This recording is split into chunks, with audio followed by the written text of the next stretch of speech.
રામ રામ સા તારો લાખ લાખ શુક્રાણા બાબા. જય બાબા રામદેવરા. જીવનના 25 વર્ષ વીતી ગયા પછી આજે આ રૂડો અવસર મળ્યો છે અને રામદેવ પીરના દર્શન માટે આવ્યા છીએ. હાલ અમે છીએ રાજસ્થાન રાજ્યના જેસલમેર જિલ્લાના પોખરણ તાલુકામાં આવેલ રણુજા ગામ રામદેવરામાં.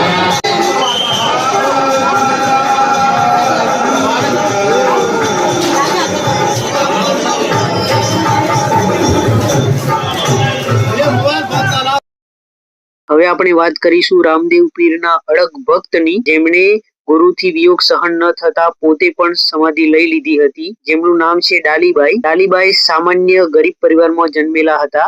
બાળપણથી જ તેમની રામાપીર પ્રત્યે ગાઢ ભક્તિ હતી.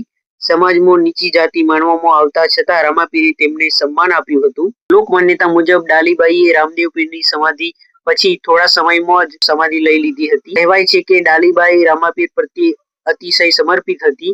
ગુરુથી વિયોગ સહન ન થતા તેમણે પણ સમાધિ લઈ લીધી હતી તેવી માન્યતા છે. ભક્તિ પરંપરામાં ગુરુના ચરણોમાં અર્પણ થવાનું આદર્શ માનવામાં આવે છે. ડાલીબાઈએ એ આદર્શનું પાલન કર્યું. તેમની સમાધિ રામાપીરની સમાધિ નજીક રામદેવરા ખાતે દર્શાવવામાં આવે છે. ભક્તો પહેલા ડાલીબાઈના અને પછી રામાપીરના દર્શન કરે છે. આ તેમની ભક્તિનું પ્રતીક માનવામાં આવે છે. આ છે અહીંયાનું નિઃશુલ્ક ચાલતું ભોજનાલય.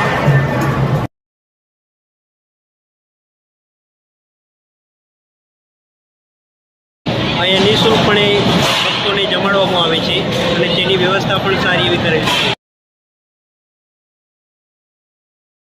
રામ રામ સા તારો લાખ લાખ શુક્રાણા બાબા. જય બાબા રામદેવરા.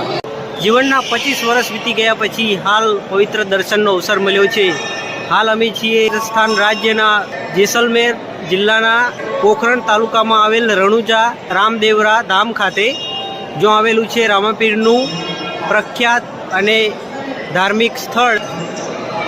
આ છે રામાપીરની સમાધિ. આ જગ્યા ભક્તો માટે ખૂબ જ પવિત્ર અને શ્રદ્ધાનું કેન્દ્ર માનવામાં આવે છે. અહીં ભક્તો પોતાની મનોકામના પૂર્ણ કરવા માટે આવતા હોય છે. અમારી પણ મનોકામના હતી જે આજે પૂર્ણ થઈ છે.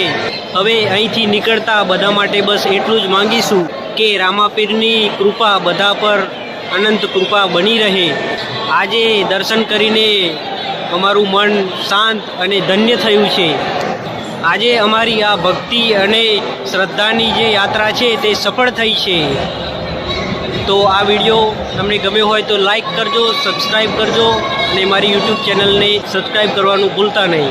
ત્યાં સુધી જય બાબા.